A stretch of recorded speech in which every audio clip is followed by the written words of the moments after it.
Perkenalkan, nama saya Umu Fadilah Rahmasari, jurusan Ilmu dan Teknologi Pangan, Fakultas Pertanian. Kali ini saya akan menjelaskan tentang morfologi dan anatomi bakteri. Sebelumnya, kita harus mengetahui bakteri itu apa. Berikutnya, kita harus mengetahui juga morfologi bakteri. Bakteri merupakan organisme mikroskopis yang terdiri dari sel tunggal. Mereka tersebar luas di alam, baik di darat maupun di air. Bahkan di dalam tubuh manusia ada. Bakteri juga merupakan kelompok organisme yang tidak memiliki membran inti sel. Ia termasuk organisme ke dalam domain prokariota dan berukuran sangat kecil. Morfologi bakteri merujuk pada bentuk dan struktur luar sel bakteri. Pertama, bakteri memiliki bentuk yang beragam seperti bulat, batang, spiral, dan koma. Yang kedua, ukuran sel.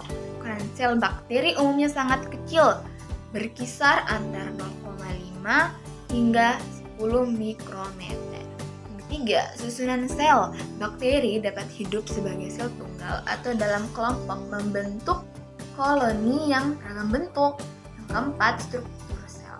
Struktur luar sel seperti kapsul, flagella, dan hilum berperan penting dalam fungsi dan interaksi lingkungannya.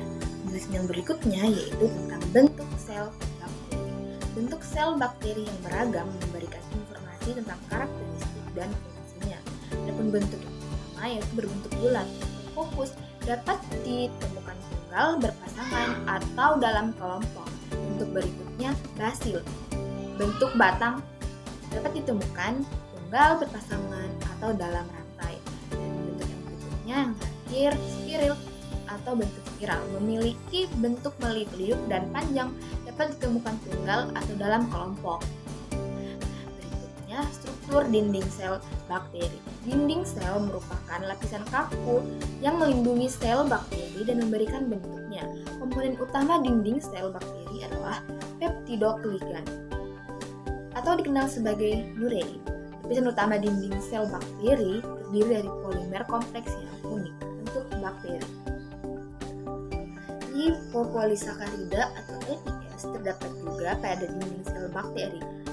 Gram negatif berperan sebagai antigen dan dapat memicu respon imun. Dan asam teikoat juga terdapat pada dinding sel bakteri. Gram positif berperan dalam pengaturan permeabilitas dan adhesi sel. Selanjutnya, struktur membran sel bakteri. Membran sel merupakan lapisan tipis yang memisahkan interior sel dari lingkungan luar. Fungsinya yaitu yang pertama, permeabilitas selektif, mengatur pergerakan zat masuk dan keluar sel. Berikutnya, transport. Transport berfungsi memfasilitasi pergerakan, nutrisi, dan pembuangan limbah. Ini berperan dalam sintesis protein dan komponen sel lainnya. Terakhir, respirasi. Berperan dalam proses respirasi seluler, menghasilkan energi. Berikutnya penjelasan tentang mengenai struktur sitoplasma bakteri. Sitoplasma merupakan cairan kental yang mengisi interior sel bakteri, mengandung berbagai komponen seluler. Berikut struktur apa saja yang terdapat pada sitoplasma bakteri. Yang pertama, ribosom, struktur kecil yang berperan dalam sintesis protein. Berikutnya, DNA, materi genetik bakteri yang mengandung informasi genetik untuk pertumbuhan dan reproduksi. Berikutnya, inklusi atau granular penyimpanan yang menyimpan cadangan makanan atau bahan lainnya. Yang terakhir, enzim, katalis biologis yang mempercepat reaksi kimia dalam sel.